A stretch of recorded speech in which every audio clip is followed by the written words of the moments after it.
Bonjour tout le monde.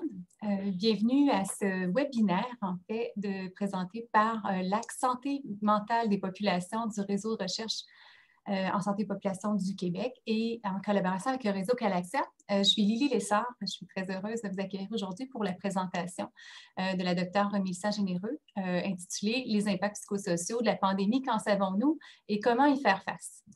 Peut-être en point d'information, on a eu plus de 320 personnes qui se sont inscrites au webinaire, donc on sent bien l'engouement pour ce thème.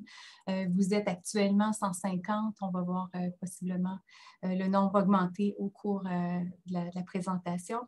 Donc, avant de débuter, je vous informe que la séance est enregistrée pour ensuite être rendue disponible pour rediffusion sur la plateforme YouTube. Notre conférencière aujourd'hui est Mélissa Généreux. Mélissa Généreux est médecin spécialiste en santé publique et professeure agrégée à l'Université de Sherbrooke. Son expertise en lien avec la réduction des risques des catastrophes s'est développée, notamment par sa forte implication lors de la tragédie ferroviaire de Lac-Mégantic, ainsi que par son soutien lors des feux de Fort McMurray dans l'Ouest et des récentes inondations printanières au Québec. Elle dirige actuellement une étude sur la réponse psychologique et comportementale à la pandémie à la COVID-19, dont il sera question aujourd'hui. Elle est également coordonnatrice de la priorité d'adaptation défis socio-sanitaires au consortium de climatologie Uranos.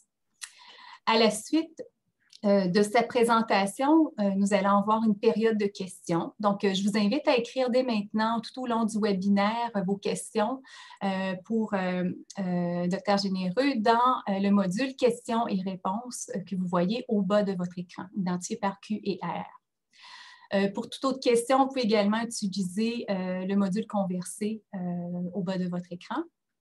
Enfin, je vous informe que vous allez recevoir dans les prochains jours un courriel pour l'évaluation du webinaire ainsi que des liens pour obtenir le PDF de la présentation que le Dr. Généreux nous rend disponible et visionner l'enregistrement également du webinaire. Donc, sans plus tarder, je cède la parole à notre conférencière, donc à Mélissa. Merci beaucoup, Lily. Merci de l'invitation. Je suis vraiment contente d'être parmi vous aujourd'hui. Donc, vous avez le titre sous les yeux. Aujourd'hui, on va parler des impacts psychosociaux de la pandémie, entre autres, beaucoup d'apprentissage assez riche qu'on a tiré dans la dernière année, même devrais-je dire dans les 15-16 derniers mois, ici même au Québec et ailleurs dans le monde. Mais je veux quand même dire d'entrée de jeu que tous ces travaux-là ont été rendus possibles de par le fait qu'on a beaucoup appris des catastrophes antérieures, des crises antérieures, notamment, comme le disait Lily, la tragédie ferroviaire de Lac-Mégantic et les différents événements météorologiques extrêmes là, qui sont appelés à survenir de plus en plus fréquemment en lien avec les changements climatiques. Donc, vous allez voir, on va faire des petits clins d'œil à gauche, à droite. Et surtout, je pense qu'ayons en tête que les apprentissages tirés pendant la pandémie vont eux aussi éventuellement pouvoir nous aider à être encore meilleurs pour faire face aux prochains défis qui nous attendent, entre autres en lien avec les changements climatiques. Donc, pour commencer, je n'ai pas aucun conflit d'intérêt. Et pour la présentation, je vous dirais qu'il y a 3 volets qu'on va pouvoir regarder ensemble. Donc, comme je vous disais, un peu mieux comprendre l'ampleur, la nature des impacts psychosociaux engendrés par la pandémie, avec un accent, je dois quand même dire d'entrée de jeu, plus ciblé sur la santé psychologique à travers nos études. Il y a beaucoup d'autres impacts psychosociaux que je n'aborderai pas, mais qui sont tout aussi importants. On va aussi regarder quand même brièvement quels sont les facteurs de risque et de protection qu'on a pu observer à travers nos études qui semblent prédire ou être associés avec la santé psychologique en temps de pandémie. Et finalement, quand même assez important pour nous, on voulait aussi mettre de l'avant les pistes d'intervention qui sont à notre disposition pour venir amoindrir un peu ces impacts observés-là. Et cette partie-là relève beaucoup plus de l'apprentissage, comme je disais, d'entrée de jeu des années avant la pandémie. Donc, les impacts psychosociaux, pourquoi on en est venu, mon équipe de recherche et moi, à s'intéresser à ça? C'est vraiment parce que dès le départ, en fait, la pandémie n'avait pas encore été nommée officiellement par l'OMS, que nous étions convaincus qu'on allait avoir affaire à une catastrophe au même sens que les autres types de catastrophes auxquelles on peut penser plus intuitivement, comme tout ce qui est accident technologique, tout ce qui est feu de forêt ou événements météo extrêmes. Et là, j'ai mis un peu sur la diapositive les différents événements que j'ai eu eu l'occasion de croiser là, dans les dernières années pour lesquelles j'ai pu aller porter un petit coup de main. Et il y en a quand même beaucoup d'autres. Là. On sait que c'est appelé, comme je disais tantôt, à arriver de plus en plus souvent. Et ce qui est intéressant, c'est que lorsqu'on parle d'une catastrophe, d'un sinistre, d'une crise, on peut s'attendre à l'échelle populationnelle ou du moins de la communauté qui a été affectée par cette crise-là, de voir un peu la courbe là, que vous avez sous les yeux, qui est une courbe des réactions émotionnelles en moyenne attendues à l'échelle de la population. Donc, ce qu'on voit dans cette courbe-là, c'est que ce n'est pas nécessairement dans les premiers jours ni même les premières semaines qu'on s'attend à avoir le plus d'impact négatif au niveau des émotions. Et on se rappellera très bien pendant la pandémie qu'en mars, avril, on était tous ébranlés. Mars-avril 2020, dis-je bien. On était tous ébranlés, mais en même temps, on était sur une phase un peu héroïque où lune de miel, les arcs-en-ciel, les hashtags « ça va bien aller », tous ensemble. Et puis là, tranquillement, on s'est fatigué. On a commencé à prendre conscience de toutes les pertes. On s'est désillusionné un petit peu. La cohésion sociale a été un petit peu moins forte. On a vu, entre autres, beaucoup de discours sur les réseaux sociaux et on voit qu'on est encore un peu là-dedans et tranquillement, on a cette lumière d'espoir-là, le déconfinement annoncé, mais il faut quand même retenir que ce n'est pas parce qu'en ce moment, on a des bonnes nouvelles qu'on peut s'attendre pour autant que tous les impacts psychosociaux vont disparaître d'un seul coup. Pourquoi? Parce que, oui, on a les stresseurs primaires là, qui sont survenus au moment de la crise liée à la pandémie qui ont fait leur œuvre un peu négative sur la santé psychologique. Et quand je parle au moment de la crise, c'est bien contrairement à une tragédie ferroviaire où la crise arrive quand même de façon aiguë sur un court laps de temps. Là, la crise s'est étirée pendant plusieurs mois. Donc, les stresseurs primaires comme les pertes d'argent, l'isolement, la solitude, la peur du virus, tout ça a joué beaucoup, un grand rôle là, pour causer plus d'anxiété, dépression, entre autres. Mais ce qu'il ne faut pas sous-estimer, c'est l'importance des stresseurs secondaires. Donc, ceux-là sont déjà en train de faire leur œuvre et vont continuer à être présents après la crise. Donc, comment on veut se reconstruire sur le plan économique? Comment on veut se reconstruire sur le plan social? Qu'est-ce qui va se passer avec le télétravail? Dans quel état nos jeunes vont arriver au secondaire, au cégep, à l'université, à l'automne? Tout ça, c'est autant de questions auxquelles on n'a pas nécessairement encore de réponse et tout ça va apporter aussi un lot de stress qui pourrait contribuer à ralentir un peu la courbe de progression positive vers des meilleures réactions émotionnelles. Puis à chaque année, à chaque fois qu'on va avoir quelque chose qui nous fait rappeler les durs moments qu'on a vécus, on pourrait chez certaines personnes voir aussi des réactions émotionnelles un peu plus négatives. Donc, ayant ça en tête, on a décidé, comme je disais tantôt, dès février 2020, de soumettre un projet qui a été financé par les instituts de recherche en santé du Canada. Et cette équipe-là, je tiens vraiment à le souligner, c'est une équipe qui s'est bâtie assez rapidement à l'Université de Sherbrooke et en collaboration avec plein d'autres partenaires et universitaires et collaborateurs du milieu de la santé ailleurs au Canada, ailleurs dans le monde. Donc, ça s'est bâti très rapidement. Il y a quelque chose d'assez impressionnant là-dedans. Et on travaille 3 disciplines ensemble. Donc, la santé publique, les sciences de la communication et les sciences politiques, ce qui a fait un peu émerger toutes sortes de questions très originales. En tout cas, de mon point de vue, comme médecin de santé publique, je n'aurais jamais pensé à aller explorer le rôle de certains facteurs que je vais vous présenter plus tard. Donc, je voulais souligner la richesse d'une collaboration interdisciplinaire. Et dans le cadre de notre projet, on a 3 axes. Et évidemment, aujourd'hui, je ne passerai pas au travers des 3, mais le premier des 3 est un peu plus classique. Là, on a fait des enquêtes populationnelles. Vous allez voir dans différentes régions du Québec, différents pays dans le monde, pour examiner les impacts psychosociaux et les facteurs associés. Donc, ce fameux axe 1-là, ce que c'est en fait, c'est que ce n'est pas un suivi longitudinal dans le temps des mêmes personnes, mais bien des enquêtes transversales répétées. Donc, à chaque fois, on prend une photo de la population, mais ce n'est pas nécessairement les mêmes personnes qui répondent aux mêmes enquêtes. Donc, ça permet de voir à l'échelle d'une population l'évolution un peu de la santé mentale et des autres facteurs associés. On est toujours passé par des panels web. Nous, on travaille beaucoup au Québec et au Canada avec la firme Léger 360. Donc, ça, ce que ça nous a aidé, c'est de partir d'un grand panel de gens, d'adultes qui sont déjà pré-recrutés, donc déjà prêts à participer à différentes enquêtes. On parle de 400 000 personnes au Canada, donc il y a un bon bassin. Et de ces gens-là, on va recruter le nombre qui est nécessaire avec un effort pour que l'échantillon final soit le plus possible représentatif de la population générale. Donc, on va chercher des quotas en termes d'âge, de sexe, de langue parlée à la maison, de lieu de résidence. Donc, vraiment, là, je peux vous dire avec une certaine certitude là, qu'au final, nos échantillons sont très représentatifs de la population, là, probablement autant que le seraient des enquêtes téléphoniques. Et au final, on essayait quand même d'être capable de sortir pas juste des résultats, par exemple, pour tout le Québec, mais bien aussi pour chacune des grandes régions du Québec, ce qui fait en sorte qu'on se retrouve avec des échantillons assez élevés au final. Donc, dans les enquêtes qu'on a réalisées, j'en ai jamais réalisé autant dans une seule année. La première était en avril 2020. C'est un petit pilote là, pour tester notre premier questionnaire. Ensuite, on a fait 2 enquêtes internationales dans 8 pays que je vais vous présenter par la suite.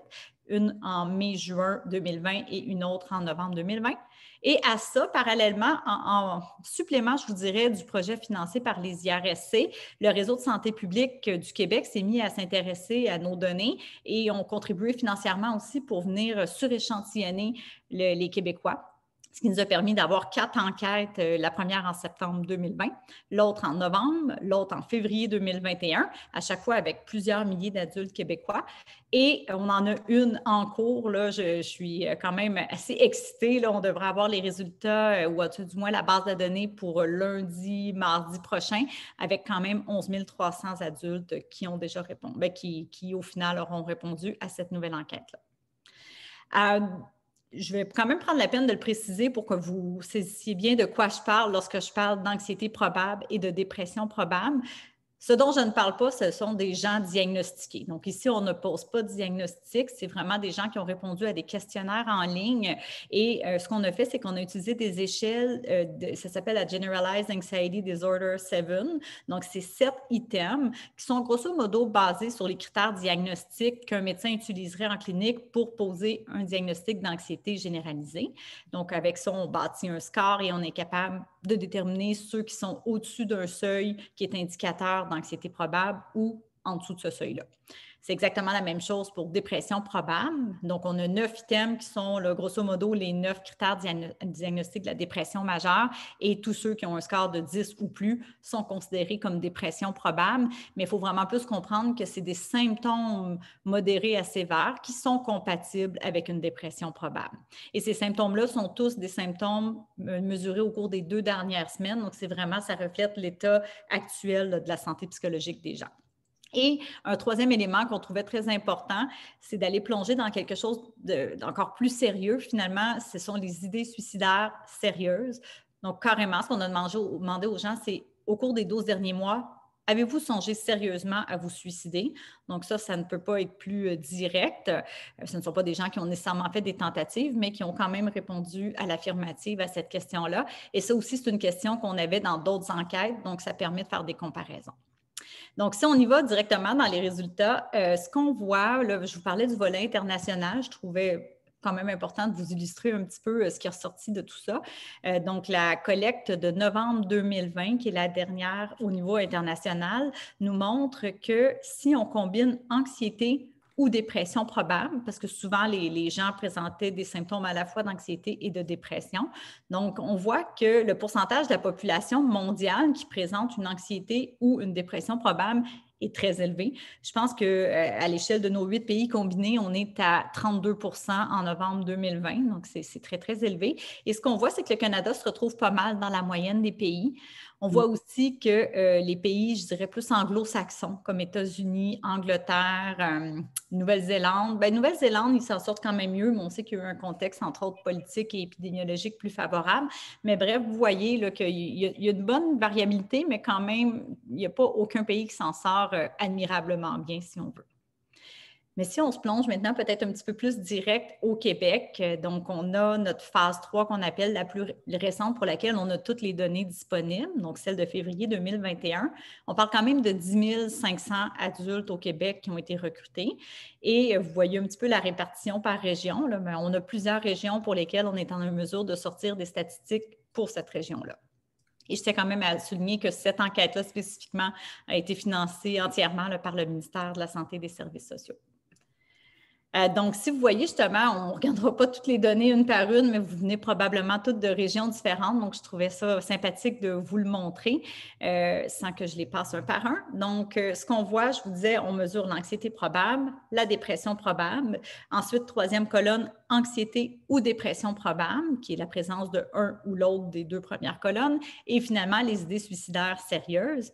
Donc, grosso modo, ce qu'on voit, c'est qu'à l'échelle du Québec, c'est quand même 16 d'anxiété probable chez nos adultes et 20 de dépression probable. Et lorsqu'on les cumule ensemble, on pourrait dire grosso modo que c'est un adulte sur 4 ou près d'un adulte sur 4 qui présente des symptômes compatibles avec soit une anxiété ou une dépression majeure.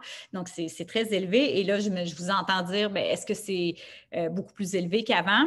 C'est une excellente question à laquelle il n'est pas si facile de répondre parce qu'on s'est rendu compte que ces échelles de mesure-là, même si elles sont validées puis quand même beaucoup utilisées dans différentes études, on n'a pas de données dans des enquêtes populationnelles pré-pandémie à l'échelle du Québec.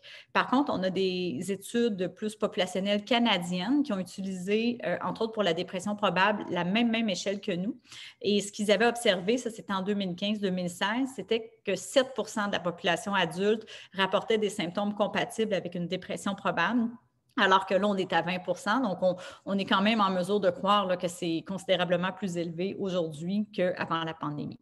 Et même chose pour les idées suicidaires. Ça, cette question-là, elle a été utilisée dans une enquête québécoise sur la santé des populations en 2014-2015 auprès d'adultes représentatifs aussi. Et ce qu'on voit, c'est que c'est environ 2 fois plus élevé la proportion d'adultes qui ont songé sérieusement à se suicider en cours de pandémie versus avant la pandémie. Donc, c'est quand même assez préoccupant. Là. Je pense qu'il faut qu'on soit au courant de ça. Et ce qui nous a amené un peu à essayer de chercher ces niveaux d'anxiété, dépression-là, s'ils sont si élevés, à quel niveau ça pourrait s'apparenter? Et c'est là qu'on a eu l'idée de comparer avec des catastrophes antérieures. Comme je vous disais, on partait de la prémisse que la pandémie, c'est une catastrophe au même titre que les accidents ou les événements météo extrêmes. Et ce qu'on a trouvé, justement, est venu un peu renforcer cette idée-là parce qu'à Fort McMurray, 6 mois après les feux de forêt, ils ont utilisé les mêmes échelles de mesure que nous, d'anxiété et de dépression probable, et ils l'ont fait passer à un échantillon d'adultes dans cette communauté-là. Donc, 6 mois après les feux, ce qu'on voit, c'est que les niveaux d'anxiété et de dépression probable étaient sensiblement les mêmes que les niveaux qu'on observe actuellement, mais cette fois-ci à l'échelle de tout le Québec. Donc, c'est un peu fort comme énoncé, mais c'est quand même ce que nos données disent, que notre population québécoise, je dis en ce moment, mais je devrais dire plutôt en février, affiche des niveaux qui sont très ressemblants au niveau d'anxiété, dépression qu'on observait après quand même un événement tragique où les gens ont été évacués, ont perdu plusieurs biens matériels, beaucoup de stress, etc. Donc, on voit un peu l'ampleur de ce que ça peut poser une pandémie sur notre bien-être. Et un autre point très important à mettre de l'avant, c'est le fait qu'on pourrait souhaiter qu'une bonne partie des gens qui présentent des symptômes d'anxiété ou de dépression aient eu accès à un soutien psychologique formel, là, que ce soit un médecin de famille, psychologue, travailleur social ou autre. Mais dans les faits, ce qu'on constate, c'est que c'est seulement le tiers de ceux qui présentent une anxiété ou dépression probable qui disent au cours de la dernière année avoir obtenu un soutien psychologique. Par contre, je tiens quand même à mettre de l'avant le fait que lorsqu'on creuse un peu, c'est pas parce que les gens sont en attente ou la plupart des gens, c'est qu'ils ne ressentent pas nécessairement le besoin d'aller consulter. Et ça, je suis plus ou moins surprise parce que je vous dirais qu'à Mégantic, on l'avait beaucoup vu. Les gens étaient nombreux à souffrir de stress post-traumatique ou de symptômes de stress post-traumatique, d'anxiété, dépression, mais de moins en moins de gens, avec le temps, avaient tendance à vouloir aller consulter, sentant que leur réaction était normale et que pourquoi aller porter l'étiquette de patient atteint de troubles en santé mentale? Évidemment, ce n'est pas ce que je pense, mais c'est ce que le discours que les gens du terrain nous ont dit. Donc, il y avait encore un peu ce frein-là à aller consulter, surtout dans un contexte où la cause de leur anxiété, dépression était attribuable à un événement externe. Donc, les gens ressentaient moins la pertinence d'aller consulter pour ça, se considérant normal. Donc, pourquoi j'irais me rendre anormal en allant consulter? Évidemment, je pense qu'on a un travail à faire comme société pour changer le vent de côté parce qu'il faut encourager les gens à aller chercher de l'aide, que ce soit causé par une catastrophe ou pas. Et maintenant, si je plonge un petit peu plus dans les facteurs de risque de protection, parce qu'on peut avoir toutes sortes d'hypothèses pour expliquer pourquoi notre santé psychologique va moins bien en temps de pandémie.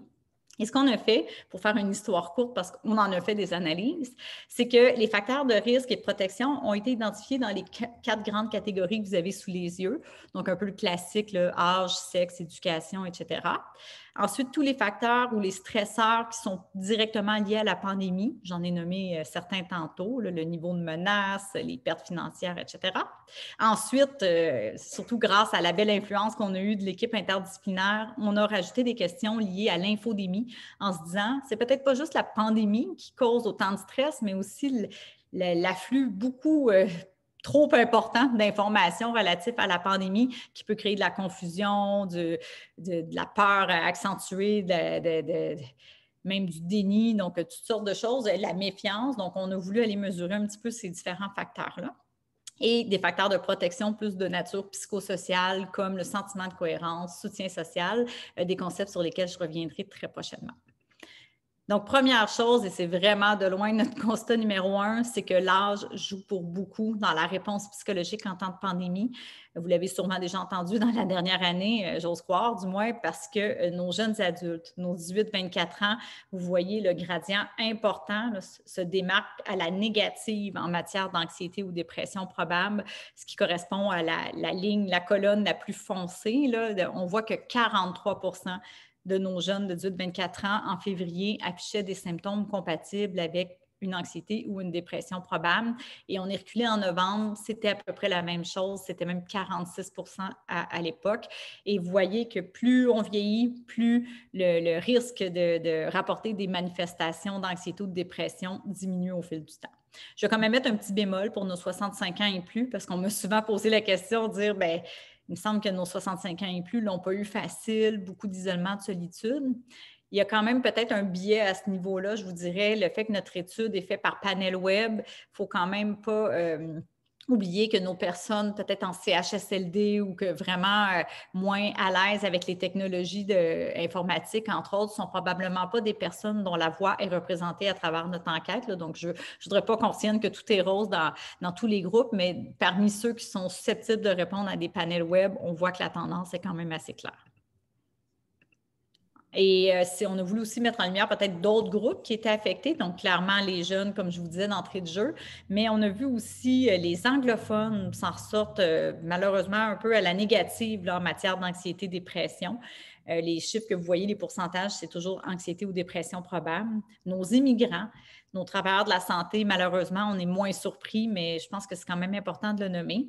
Nos travailleurs de la santé, je veux dire, ça inclut aussi les services sociaux. Donc, on imagine souvent l'infirmière, le préposé aux bénéficiaires en CHSLD ou à l'hôpital, oui, mais je vous dirais que dans nos résultats, lorsqu'on creuse, c'est surtout ceux qui s'identifient plus comme travailleurs des services sociaux qui sont plus affectés par la pandémie. Je trouve important de le souligner. On a nos travailleurs essentiels aussi, nos personnes en télétravail et nos femmes comparativement aux hommes qui affichent des niveaux d'anxiété, dépression un peu plus élevés. Mais au-delà des caractéristiques sociodémographiques, ce qui est ressorti franchement et sans équivoque là, dans notre étude, toujours de celle de février 2021, c'est qu'il y a, je vous dirais, des 3 facteurs là, pour moi qui ressortent de façon plus importante. Et je tiens à dire que ces analyses-là sont des analyses de régression logistique multivariée. Donc, ceux qui connaissent ça, en gros, ce que ça dit, c'est que si je vous dis que le sentiment de solitude élevé est le facteur numéro 1, et c'est indépendamment de tous les autres facteurs. Donc, indépendamment de l'âge, du sexe, du niveau d'éducation, etc., le sentiment de solitude est associé à l'anxiété ou la dépression avec un facteur 3. Donc ça, comment on peut l'interpréter? C'est que les gens qui se sentent seuls sont 3 fois plus enclins à rapporter des symptômes d'anxiété, dépression, comparativement à ceux qui se sentent moins seuls. Même interprétation pour le soutien social. Donc, ceux qui se sentent moins bien soutenus socialement sont 2,5 fois plus à risque de rapporter anxiété, dépression comparativement à ceux qui se sentent mieux soutenus. Et même chose pour le sentiment de cohérence. Donc, on voit que l'effet de ces 3 facteurs-là est quand même très fort. Et je pense que c'est important de souligner que l'effet est plus fort que celui de rapporter des pertes financières significatives dues à la pandémie. On voit que c'est un facteur qui joue quand même son rôle, mais pas autant que les facteurs que je qualifierais plus de nature sociale ou psychosociale. Et le sentiment de cohérence, je vous ai dit, il est arrivé en 3e. Le sentiment de cohérence jouait quand même un rôle assez prépondérant là, pour expliquer ou essayer de prédire qui allait développer de l'anxiété, de la dépression. Et peut-être que certains d'entre vous n'êtes pas familiers avec le sentiment de cohérence, ce qui est tout à fait normal, là. C'est un terme qu'on entend un petit peu de nos jours, mais peut-être pas encore assez. Donc, le sentiment de cohérence, c'est un peu une lunette que vous allez porter ou c'est un filtre à travers duquel vous allez interpréter ce qui vous arrive. Donc, le sentiment de cohérence, c'est un concept à la base individuel, mais c'est aussi un concept collectif, là, comment une communauté peut interpréter ce qui lui arrive puis mobiliser un peu ses forces plutôt que de se positionner en victime, par exemple. Donc, le sentiment de cohérence, c'est la façon dont on interprète. Et pour interpréter ce qui nous arrive en contexte de pandémie, bien, pour essayer de bien passer à travers cette adversité-là, ça prend 3 composantes, qui sont les 3 composantes du sentiment de cohérence. Donc, une capacité d'abord à bien décoder, là, bien comprendre ce qui se passe, aller chercher la bonne information. Ensuite, être capable au niveau affectif de donner du sens à ce qui se passe. Parce que je peux très, très bien le comprendre sur le plan cognitif, là, au niveau rationnel, mais quand vient le temps d'y donner un sens, une signification qui, pour moi, me permet de continuer à avancer puis d'être heureuse malgré tout ou d'avoir quand même un certain niveau de satisfaction dans ma vie de tous les jours, ça aussi, ça joue énormément. Et ça a peut-être été difficile pour plusieurs de donner du sens à tout ce qu'on a vécu dans la dernière année. Et finalement, comprendre, donner du sens, mais au niveau de l'action, sentir qu'on a ce qu'il nous faut pour passer à l'action. Sentir que je connais mes ressources, autant mes ressources individuelles, internes, que les ressources autour de moi, et je suis capable de les mobiliser pour passer à l'action, comme je disais, plutôt que de sentir qu'on est plus en mode passif ou victime. Donc, les gens qui ont ces 3 composantes-là plus développées sont définitivement ceux qui rapportent moins d'anxiété, dépression en temps de pandémie. Donc, je m'arrête pour la partie résultats parce que je pourrais vous en parler encore bien longtemps, mais je trouve ça important de se garder du temps pour parler des pistes d'intervention. Mais pour les personnes qui sont curieux, on a la chance de pouvoir héberger chacun de nos rapports sur le site web que vous avez ici. C'est le NCCID. Je pense que vous pouvez mettre avec mon nom ou le nom du rapport, puis vous allez tomber sur la section assez facilement. Donc, vous avez les rapports pour chacune des enquêtes qu'on a fait et la prochaine qui va sortir bientôt. Là, on vise, je suis un peu ambitieuse parce qu'on vise à sortir le rapport pour fin juin, peut-être début juillet, tout au plus, avant les vacances. Donc, piste d'intervention. Je me trouverais bien plate de vous parler de toutes sortes de problèmes puis terminer sur cette note-là parce qu'au contraire, moi, je suis convaincue que c'est important de nommer les enjeux, les défis qui nous attendent pour nous mobiliser dans l'action, pour se dire justement, nous aussi, dans notre sentiment de cohérence collective, on comprend mieux, on donne un sens à ça. Surtout, ça doit nous interpeller puis nous inviter à changer nos façons de faire parce que s'il y a une chose dont on est certain, c'est qu'on a tous un rôle à jouer pour essayer de se reconstruire socialement face à ce qu'on a vécu au cours de la dernière année. Et j'aime bien le modèle que vous avez ici, qui est un modèle d'intervention par palier, qui nous aide un petit peu à structurer les différents types d'interventions qu'on peut vouloir faire pour minimiser les impacts psychosociaux d'une catastrophe. Donc, l'erreur peut-être à ne pas faire, c'est de se dire, il y a beaucoup d'anxiété, dépression, donc on va rajouter des services spécialisés en santé mentale. On va rajouter beaucoup de psychologues, psychiatres, et comme ça, bien, les gens auront tous les services dont ils ont besoin pour être bien traités, bien pris en charge. Je ne dis pas que ce n'est pas important, au contraire, ce l'est, mais comme on voyait tantôt, on aurait beau mettre toutes les ressources du monde, il y a quand même un grand pourcentage des gens qui souffrent, qui le font un peu plus en silence et qui ne vont pas nécessairement aller consulter. Puis, deuxièmement, avec le quart de la population qui affiche des symptômes d'anxiété, dépression, est-ce que c'est pas utopique de penser que par le simple ajout de ressources médicales ou du système de la santé, qu'on puisse répondre à tous ces besoins-là? Donc, en fait, on doit descendre d'un étage vers des services moins spécialisés, de première ligne. Et c'est là que la magie s'opère parce qu'on peut faire de la première ligne, pas seulement dans la première ligne médicale, mais de la première ligne dans les écoles, de la première ligne dans les milieux de travail, dans les communautés. Donc, j'y reviendrai tantôt. Ensuite, encore plus populationnel que ça, c'est de dire, bien, pourquoi attendre que les gens souffrent pour être en action? Pourquoi pas instaurer un environnement social, un climat communautaire où est-ce qu'on sent qu'il y a de l'entraide, de la solidarité, et où chacun peut venir prendre sa place, autrement dit. Et ça, j'en aurais beaucoup à dire de nos apprentissages à Lac-Mégantic. Et finalement, encore même plus basique que ça, comment, dans chacune de nos décisions qu'on prend au quotidien, comme dirigeant d'entreprise, d'école, comme dirigeant des ressources humaines ou je ne sais trop, comment dans nos décisions, on ne peut pas s'assurer de prendre un peu plus en considération les impacts psychosociaux. Tu sais, ça, c'est un genre d'exemple aussi qu'on ne pense peut-être pas au quotidien, mais qui peut jouer un grand rôle. Donc, si je retourne un peu plus haut dans la pyramide, là, cette notion-là d'avoir une première ligne un petit peu plus forte, mais moi, je pense vraiment à une première ligne populationnelle. Donc, je me dis d'avoir une population qui est davantage outillée pour être à l'écoute des signaux comme quoi la santé psychologique va moins bien. Donc, premièrement, il faut être capable de le faire pour l'écoute de ses propres signaux, bien sûr. Bien, je dis bien sûr, c'est tellement facile à dire, mais peut-être plus difficile à faire. Je me parle à moi-même aussi. Là. Je pense que des fois, on n'est pas toujours à l'écoute, qu'on est peut-être rendu dans la colonne jaune ou voire même orange. Et si on voit venir ça puis qu'on prend les mesures qui s'imposent, on va éviter de tomber dans la colonne rouge où là, on atteint des niveaux qui devraient vraiment nous amener à les consulter. Donc, l'idée, c'est de voir venir l'intensité des symptômes psychologiques et être capable d'aller chercher de l'aide informelle ou plus formelle plus rapidement plutôt que tard. Et à cet égard-là, il y a une formation que je trouve très intéressante. Je pense que Lily aussi en a souvent parlé dans les derniers mois. Donc, cette formation-là en premier secours psychologique. Pourquoi j'en parle tant? Puis, bon, moi, je vous donne l'exemple de la Croix-Rouge, mais je sais qu'il existe d'autres modèles de premier secours psychologique. Mais l'idée ici, c'est de dire un peu comme nos cours de secourisme où on a voulu outiller beaucoup nos jeunes et nos moins jeunes à être capables de porter assistance à quelqu'un qui se blesse, apporter un premier soutien de base, pratique et mettre les plasters, puis essayer d'éviter l'hémorragie et de détecter quelqu'un qui va vraiment pas bien pour appeler l'ambulance ou l'inciter à aller chercher des soins.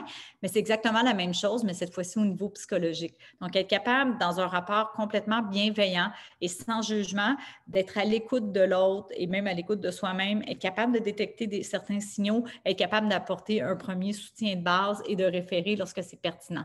Donc ça, moi, j'ai comme un rêve là, que si on avait toute une population, ou en tout cas du moins beaucoup plus de gens qui sont formés en premier secours psychologique, on aurait un climat de bienveillance et d'entraide qui s'installerait de façon beaucoup plus automatique.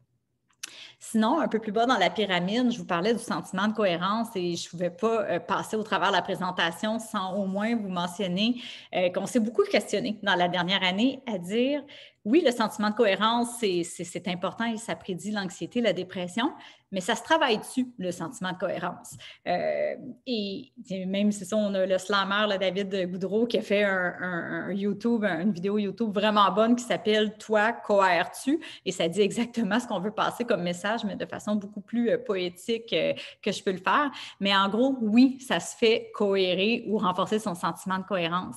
Ça se fait à travers différentes actions, mais l'important, c'est que dans ces actions-là qu'on offre à nos clientèles ou aux gens qui nous entourent, que ce soit à l'école, au travail, en communauté, toutes ces réponses, c'est que c'est des interventions qui, à la base, vont viser à favoriser la réflexion chez les gens et aussi à leur redonner un certain pouvoir d'agir. Donc ça, il faut toujours avoir ça en tête. Là, pour stimuler le sentiment de cohérence, il faut avoir ces deux composantes-là. Et ça peut s'atteindre avec une diversité d'interventions et tout ça est décrit dans le petit document que vous avez l'image et je l'ai mis en référence à la fin, petit document qu'on a publié cette année. Donc, en gros, ça peut être à travers le sport, le loisir. Ça peut être à travers des activités de pleine conscience, de méditation, à travers des expressions de soi, le récit de vie, que ce soit par écrit ou à l'oral, ou à travers des activités artistiques culturelles. Donc, je ne pourrais malheureusement pas aller trop en détail. Si vous avez des questions, on pourrait y revenir, mais je vais quand même faire un petit clin d'œil sur les activités artistiques ou culturelles parce que je vous dirais qu'à Lac-Mégantic, entre autres, on a eu la chance de voir à quel point ce type d'activités-là, qui sont quand même à portée relativement universelle, tu sais, tout le monde s'intéresse à une forme d'art ou une autre, musique, cinéma, art numérique, théâtre, etc., danse. Et à travers ce type d'activité-là, on réussit vraiment à rejoindre des gens qui n'auraient peut-être pas voulu être rejoints autrement. C'est un moyen par excellence de laisser la place à l'expression pour des choses qui sont difficiles à exprimer autrement. C'est aussi, dans un contexte post-crise, une excellente occasion de créer plus de cohésion sociale, de se rassembler autour de quelque chose peut-être moins douloureux ou plus positif que de simplement se rappeler les événements. C'est de se réapproprier un espace public avec un piano public. C'est d'augmenter aussi notre sentiment qu'on partage des émotions, du vécu, des expériences, donc notre sentiment de réciprocité. Donc, c'est tout ça à la fois et souvent à des coûts ridiculement bas. Donc, je nous encourage vraiment à avoir une pensée pour ce type d'activité-là. Et dernièrement, stratégie de communication, si on se ramène à la base de la pyramide, on peut-tu penser dans notre façon de communiquer, comment le faire de façon plus positive pour réduire un peu l'effet de stigmatisation, réduire la confusion, mettre l'accent beaucoup plus sur ce que vous pouvez faire au lieu de ce que vous ne pouvez pas faire, l'accent sur comment être bienveillant dans ses rapports avec les autres. Donc, il y a beaucoup de choses, je pense, qu'on peut faire autrement. Peut-être que ça aurait été impossible de le penser dans la dernière année parce qu'on est en mesure d'urgence, mais pour les mois à venir, est-ce qu'on ne peut pas avoir des escouades qui vont faire du porte-à-porte et échanger avec les gens pour les écouter, répondre à leurs questions, à leurs préoccupations? Donc, ce n'est qu'un exemple, mais je nous invite à être créatifs en ce sens-là. Et je vais quand même, avant de donner quelques exemples de lac mégantic, vous dire qu'on n'insistera jamais assez sur le fait que peu importe comment vous voulez organiser vos interventions post-crise, c'est pas tant ce que vous allez faire qui va avoir le plus d'importance, c'est comment vous allez le faire. Donc, le processus. Et si on m'avait dit un jour que je dirais ça, je ne vous aurais pas cru parce que moi, je suis beaucoup une fille de résultats. J'aime ça quand ça bouge, j'aime ça voir les résultats de nos actions. Jusqu'à temps que je comprenne à Mégantic qu'on peut faire les meilleures interventions du monde, puis pas trop consulter les gens, puis dire, regarde, la science dit que ça va fonctionner, donc ça va fonctionner, mais ça n'aura jamais la même portée que si on a pris un petit peu plus notre temps et on a pris le temps de profiter de la planification d'une intervention en redonnant le pouvoir aux gens, en suscitant la collaboration, en favorisant la communication entre les gens, en partant des forces d'un groupe puis mobiliser ces gens-là plutôt que d'essayer de rajouter des ressources extérieures. Ça va venir favoriser la connectivité ou le réseautage entre les gens. Donc, je ne passerai pas plus loin que ça, mais ce tableau-là que vous avez sous les yeux, pour moi, c'est un peu ma Bible à lac mégantic, entre autres, avec l'équipe avec laquelle je travaille pour toujours s'assurer que le comment on fait soit toujours au cœur un peu de nos réflexions. Donc, je termine, là, je vois le temps qui passe. On pourra revenir si vous avez des questions. Mais en regard de lac mégantic, je vous dirais que c'est comme si là, je finis l'histoire, mais dans le fond, c'est plus ça qui a fait, comme je vous disais tantôt, qu'on s'intéressait à la pandémie plutôt que l'inverse. Mais à lac mégantic, c'est un peu la même chose. On a commencé à faire des études sur les impacts psychosociaux pour essayer de comprendre. C'était plus avec mon chapeau de médecin de santé publique, là, je voulais comprendre. Et après ça, on le partageait à la communauté, ce qui était un peu un dur constat à entendre, qu'il y avait beaucoup d'enjeux psychosociaux. Mais ça a fait en sorte que les gens ont décidé de dire, bien là, ça va faire. Nous, on veut se mobiliser, on veut trouver des solutions. Donc, on a organisé une journée de réflexion collective complètement magique qui a tout changé. De là a émergé un plan d'action de la communauté qui était tout à fait réaliste, mais qui nécessitait quand même l'ajout de certaines ressources ou de façons de faire. Donc, on est allé défendre les intérêts. On a fait un plaidoyer, autrement dit, auprès du ministère de la Santé, ce qui a été tout à fait bien entendu et ce qui nous a permis d'implanter une équipe de proximité. Donc, la journée de réflexion collective, je vous le dis parce que je trouve que c'est le genre de choses qu'on pourrait tellement refaire là, au retour de l'automne pour essayer de partir du bon pied dans nos différents milieux. Mais on a réuni, nous, des acteurs clés des différents secteurs concernés au niveau local, au niveau de lac mégantic. On avait des experts aussi pour nous expliquer un peu le b.a.-ba là, du rétablissement. Mais à travers la journée, on a mis l'accent sur le positif, sur le chemin parcouru, intuitivement, sans avoir de plan d'action. On avait déjà fait plein de belles choses extraordinaires, donc ça a comme aidé à mettre une énergie beaucoup plus positive, un regard beaucoup plus positif sur nos forces et nos atouts. Ça nous a invités à développer une vision commune pour le futur et à identifier peut-être des pistes d'action plus pointu que collectivement, on pourrait se donner pour essayer d'atteindre cette vision commune-là de comment on se voit dans 5-10 ans et de bâtir ensemble un projet commun. Et ça a vraiment, comme je vous dis, été le point de départ de plein d'initiatives qui ont vu le jour. Ce document-là, d'ailleurs, est en ligne, là, les initiatives prometteuses. On en a 16 qui sont déjà en ligne. Puis là, je travaille avec mon équipe à remettre à jour là, ce document-là. On est rendu à 25, je crois. Donc, on essaie toujours de garder des notes de ce qu'on fait, de nos observations. Mais on a plusieurs initiatives qui ont demandé du travail, oui, mais pas tant d'investissement financier pour des belles retombées. Donc, je prends la peine de au moins vous nommer celui-là. Donc, le photo-voix, ça fait un petit clin d'œil à mon discours sur les activités culturelles et artistiques. Donc, on a invité des citoyens, évidemment, bénévoles qui avaient le goût de le faire, de venir s'exprimer à travers la photo. Donc, on les a outillés avec les appareils photo pour ceux qui n'en avaient pas. C'était pas obligé d'être des gens experts, mais pas du tout en photographie. On refait ce projet-là actuellement avec des jeunes, puis on les a même mis en contact avec un photographe professionnel pour qu'il aille chercher certains trucs. Donc, ça, c'est sympathique aussi. Et le but, c'est qu'à chaque mois, le groupe se rencontre pour déterminer déterminer le sujet du mois prochain. Donc, ça va être souvent sur un angle positif, du genre la nature, en quoi je suis fière de la nature à Lac-Mégantic. Et les gens se revoient le mois d'après pour partager là où les photos qui les ont le plus marquées, là, dont ils sont le plus fiers, mais surtout de mettre une voix sur cette photo-là. Pourquoi tu es fier? Qu'est-ce que ça évoque chez toi? Ou quelle émotion et tout ça? Et à travers la photo, les gens réussissent à exprimer des choses extraordinaires. J'ai aussi cette citation-là que j'aime bien d'une participante là, qui nous disait qu'à travers ces rencontres-là, bien, elle pouvait exprimer sa tristesse, ses émotions ouvertement parce qu'on était bien accueillis, sans critique. Au début, c'était émotif, mais au fil des rencontres, le trop-plein se transformait en quelque chose de plus léger. Ça fait un bien immense, ça fait une grande différence. Avec la photo, avec quelque chose de quand même assez simple, qui d'ailleurs s'est rendu jusqu'au Parlement à Ottawa parce que le député du coin fédéral était bien impressionné et a voulu que l'exposition de Lac-Mégantic, ce n'est pas qu'une tragédie, se rende jusqu'à notre premier ministre, là, chose qui a été accomplie. Donc, vous pouvez imaginer le sentiment de fierté et d'empowerment qui a envahi nos participants. Place éphémère, c'est un autre projet complètement différent qui vit toujours encore aujourd'hui, un espace public qui est en toute simplicité, qui offre à la population de reprendre un peu un contrôle sur leur environnement, leur milieu qu'ils ont beaucoup perdu au travers des années. Et je pense qu'avec la pandémie, c'est un peu la même chose. Là, la réappropriation de l'espace public pour toutes sortes d'autres raisons va être aussi importante. Donc, l'idée, c'est d'avoir un espace qui est flexible où tout le monde peut organiser différentes activités. Et ça fait en sorte que ça devient une belle occasion de rassemblement sur une note beaucoup plus positive et de donner un sens à tout ce qu'on a vécu et à recréer un peu le sentiment d'appartenance qui s'était perdu. Et tout ça, ben, je ne vous dis pas ça pour rien. J'ai presque fini, mais dans le fond, juste dire qu'on a posé une question en fait, c'est la question suivante. Là, quels sont parmi les éléments suivants ceux qui ont contribué de manière importante à améliorer votre bien-être au cours des 12 derniers mois? On a posé la question en 2018 aux citoyens de Lac-Mégantic et parmi tous les choix qu'on leur donnait, ce qui est ressorti comme ayant le plus contribué à leur bien-être, bien, c'était justement de sentir qu'ils étaient soutenus par les proches, qu'ils vivaient dans une communauté avec un bon climat d'entraide, qu'ils avaient l'occasion de s'impliquer dans des projets individuels ou de participer à des événements collectifs.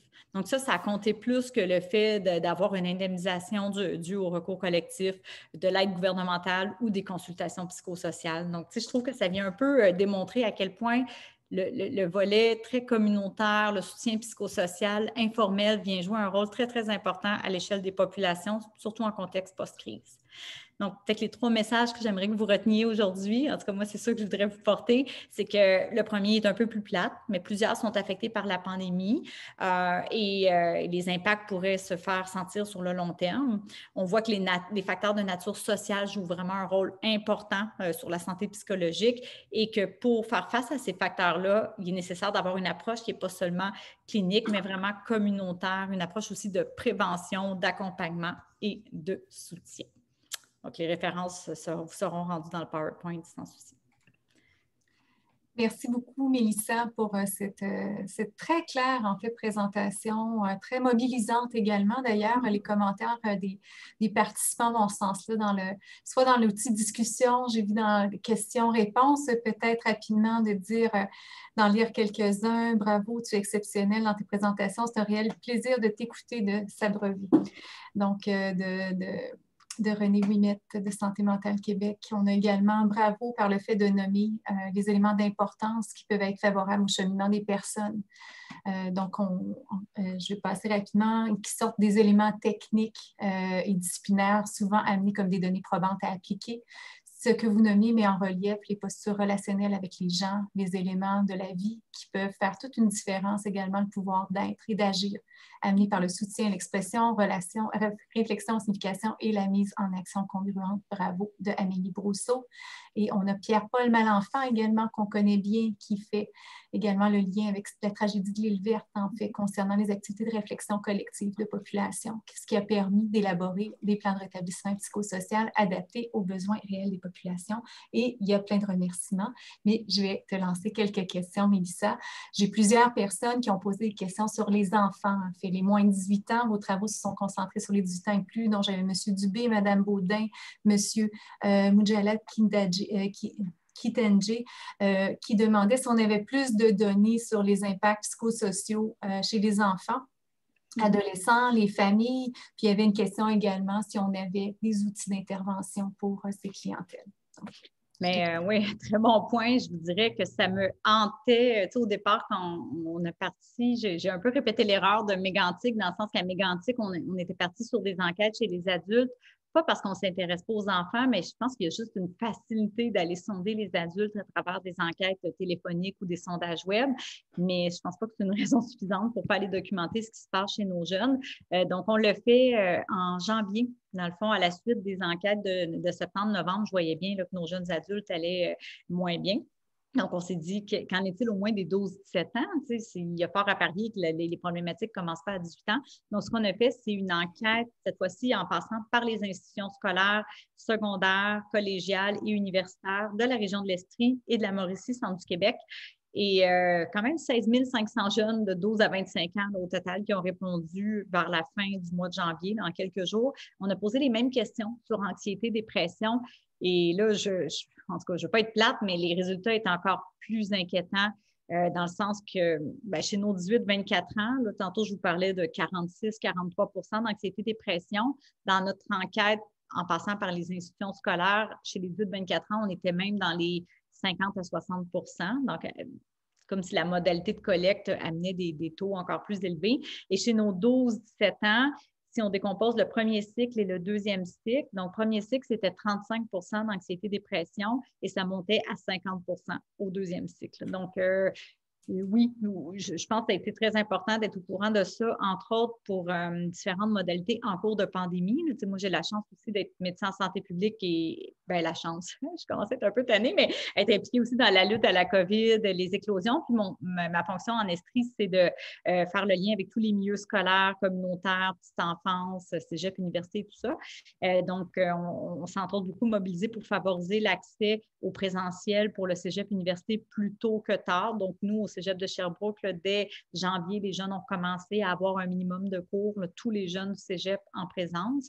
Et on s'est beaucoup battu pour l'alternance scolaire aussi, pour essayer d'éviter que le deuxième cycle ait l'alternance scolaire, comme on sait là, que plusieurs jeunes au Québec ont été touchés par ça. Mais là, bon, maintenant, c'est l'histoire du passé. Il y a le bal des finissants. Il y a encore des décisions importantes. Donc, le bal de finissants aussi, on a fait un petit plaidoyer auprès du ministère de la Santé pour essayer de trouver des compromis pour favoriser l'accès à cet événement-là qui, pour nous, est un point de repère important, je pense, dans la vie d'un jeune. Donc, certains y attachent un sens très important et je pense qu'en cohérence avec ce que je vous ai dit tantôt, c'est important d'entendre ces jeunes-là qui ont quelque chose à dire puis d'essayer de discuter avec eux puis de trouver un terrain de compromis plutôt que de… Ce que je veux dire, c'est que l'approche top-down, c'était correct. Puis je pense que plus on s'en va en Pézaignarde, plus on va pouvoir retrouver notre santé publique d'antan. C'est une santé publique où on est beaucoup plus en dialogue et où on favorise beaucoup les stratégies bottom-up. Ça a été difficile d'être en mode d'urgence pendant autant de temps et il va vraiment falloir reconnecter plus avec la communauté. Donc, ma réponse à votre question qui est déjà longue, mais je pense que tout ce qui passe par redonner un pouvoir d'agir aux jeunes, les impliquer dans la recherche de solutions. Tantôt, je parlais du processus. Donc, dans le processus, être inclusif et leur donner une voix, je pense que déjà, ça sera vraiment un pas vers la bonne direction. Merci beaucoup. J'ai d'autres questions de l'ordre un peu de la méthodologie, en fait, qui a été utilisée dans les études. Entre autres, deux personnes, Mesdames Ouimet et Morin, qui posent dans un premier temps.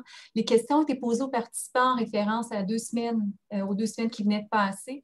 Donc, dans ces groupes-là, quel serait le pourcentage anxiété, dépression probable qui était peut-être plus circonstanciel versus ceux associés à la pandémie, et l'autre personne qui allait un peu dans le même sens, qui demandait est-ce qu'on connaît les niveaux d'anxiété en temps normal dans les différentes tranches d'âge et comment ça a été isolé. En fait, les autres variables, les autres stresseurs ont été isolés par rapport à la pandémie dans le cadre de ces études.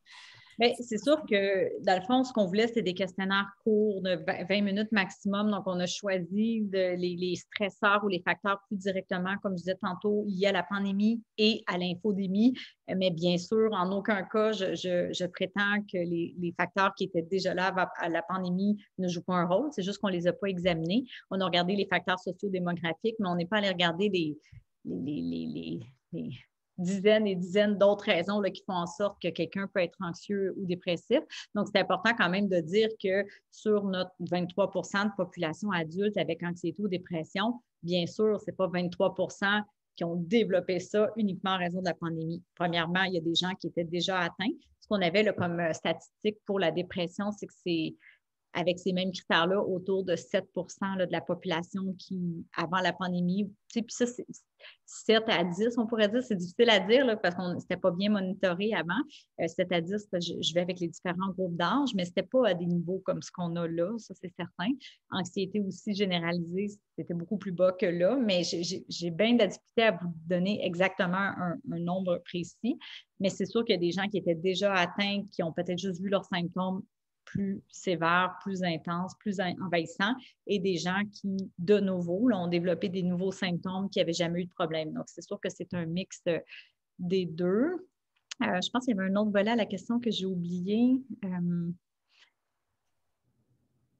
ne t'entends pas, Lily. Qui était associé au temps normal, la comparaison des... Oui, c'est ça. Ben, fait que c'est ça, anxiété, dépression, temps normal, c'est sûr que c'est plus élevé, mais on a vraiment de la difficulté à en dire plus. Peut-être que ça m'amènerait quand même à vous dire que j'ai un petit peu triché. Là, on a 8000 personnes déjà qui ont répondu à notre enquête. Ben, en fait, là, je viens de recevoir la base de données, on était à 10 000, mais je ne l'ai pas encore regardé. Mais bref, sur nos 8000, ce ne sont pas des données finales, mais ce que je peux vous dire, c'est qu'aujourd'hui, là, on est quand même à une sortie de crise, déconfinement, l'été qui arrive.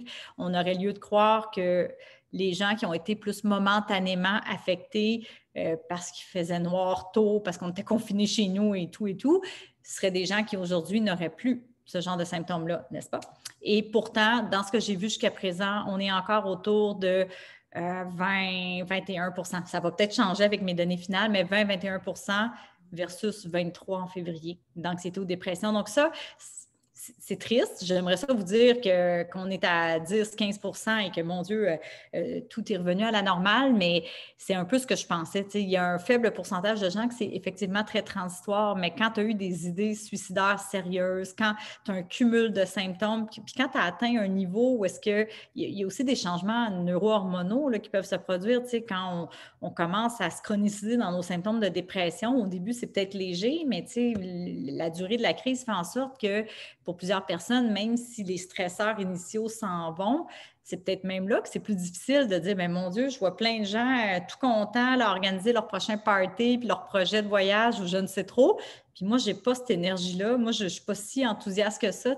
Ça peut être difficile, cette période-là, où on se rend compte que le retour à la réalité se fera peut-être pas par magie, puis qu'on va avoir beaucoup de travail à faire sur soi ou du soutien à obtenir des autres. Donc, c'est un petit peu le principal message que je veux lancer, mais on en aura le cœur net là, dans 2 semaines quand nous aurons les données finales. Merci beaucoup. Dans un tout autre ordre d'idée, en lien avec les nombreuses illustrations faites de ce qu'on peut faire pour faire face à ça, il y a eu des réactions dans le chat, puis je m'excuse. Il y a beaucoup de questions, donc je fais mon possible pour les ramasser puis essayer d'aller sur différentes thématiques. Il y avait Elise Colessette qui indiquait au moment de la présentation de la pyramide que ça illustrait bien l'incohérence de l'attribution des fonds publics dans le réseau de la santé. De façon générale, les fonds vont surtout dans les services spécialisés, dans les hôpitaux et non dans les organismes communautaires qui agissent en prévention et en renforcement des capacités. Il y avait Mme Chapdelaine qui ajoutait « Est-ce qu'il existe un financement pour ce type d'activité? Vous avez fait des représentations, vous étiez peut-être bien positionné pour le faire à ce moment-là avec les résultats de la recherche, mais qu'est-ce qui peut être fait, en fait? Quels seraient les conseils en lien au financement de ces activités?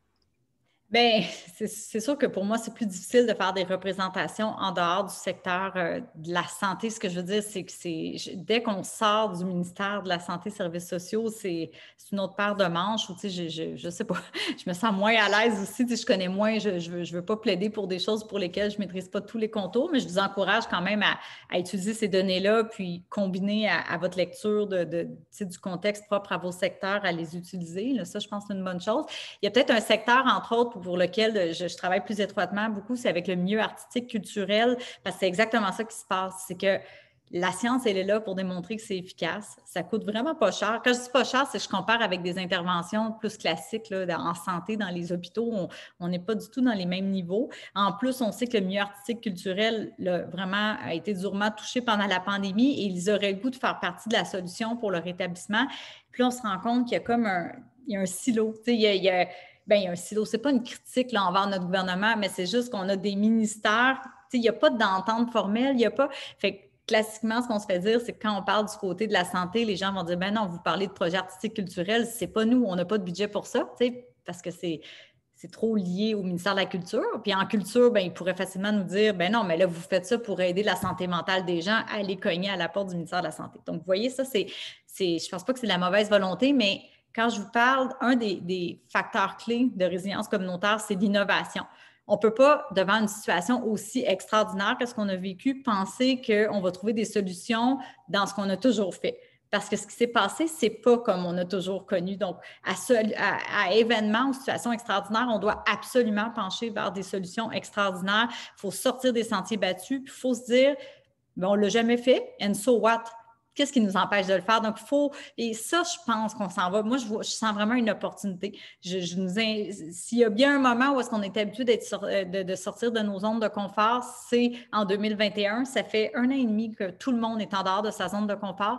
Donc, je pense que nos gouvernements et nos décideurs sont beaucoup plus probablement dans l'état d'esprit d'oser faire des choses plus qu'avant la pandémie. Donc, moi, je le vois même comme une opportunité pour grandir comme société puis bâtir des acquis qui vont demeurer, j'ose croire, après la pandémie. Merci. Je dirais peut-être une dernière question, je crois qu'il va te faire plaisir, Mélissa. Qu'est-ce qu'une équipe de proximité? Oui, je me rends compte que je suis passée super vite là-dessus. Et une équipe de proximité, en fait, c'est le nom qu'on a trouvé pour l'équipe à Mégantic. Ce qui est ressorti de notre journée de réflexion collective, c'était que les gens disaient arrêtez de mettre des ressources à l'hôpital ou en clinique parce que manifestement, ça ne répond pas aux besoins des gens. Mais en même temps, on veut avoir une certaine forme de soutien psychosocial plus informel. Donc, on s'est dit OK. On va faire une équipe de proximité qui est une équipe composée de travailleuses sociales, pas au pluriel, mais une travailleuse sociale, une organisatrice communautaire et une technicienne en travail social, un peu du travail de rue ou vraiment d'outreach. Là, elle va dans les bars, les espaces publics et tout ça. Et l'idée, c'est d'avoir une approche très informelle où on n'a pas vraiment de rendez-vous, on n'a pas de dossier clinique patient. On est là pour aller à la rencontre des gens, faire du porte-à-porte, créer des événements de rassemblement, des opportunités pour que les gens puissent s'impliquer. Donc, l'équipe de proximité est derrière le document que vous avez vu, des initiatives prometteuses, derrière le projet de place éphémère, derrière le projet Photovoix, mais c'est aussi une équipe qui est essentiellement nos yeux, nos oreilles sur le terrain. Donc, quand on veut savoir comment ça va à Mégantic, équipe de proximité, c'est les filles qui sont à temps plein, 100% dédiées à écouter, réagir, ajuster le tir, puis offrir ce qu'on pense qui est le mieux à ce moment-là à la population à ces différents sous-groupes. Donc, c'est vraiment une magnifique équipe. Moi, j'ai la chance de travailler avec ces filles-là pratiquement tous les jours. Je leur ai parlé déjà plusieurs fois aujourd'hui, puis c'est chouette. Même en temps de pandémie, ça a fait la différence dans cette capacité-là de se mobiliser puis de faire face aux différentes situations plus négatives qu'on a pu avoir dans la dernière année. Merci beaucoup. Je crois qu'il reste... je suis vraiment désolée, il y a beaucoup de questions encore dans le chat. Je ne sais pas, est-ce que Denise, on peut répondre par écrit à ces questions ou peut-être inviter les gens à les communiquer par écrit dans le cadre des formulaires d'évaluation qui vont être envoyés? Mais sincèrement, merci tout le monde d'être resté là. Merci beaucoup, Mélissa, pour cette très mobilisante, très intéressante, très claire encore présentation. De vos résultats, mais aussi, on retient toutes les solutions qui sont mises en œuvre, qui sont au niveau, en fait, de la population et qu'on peut en venir en soutien à ces groupes. Donc, tu nous as donné plusieurs exemples. Donc, merci infiniment. Donc, vous allez recevoir prochainement tous les participants un formulaire d'évaluation. On vous invite à le compléter.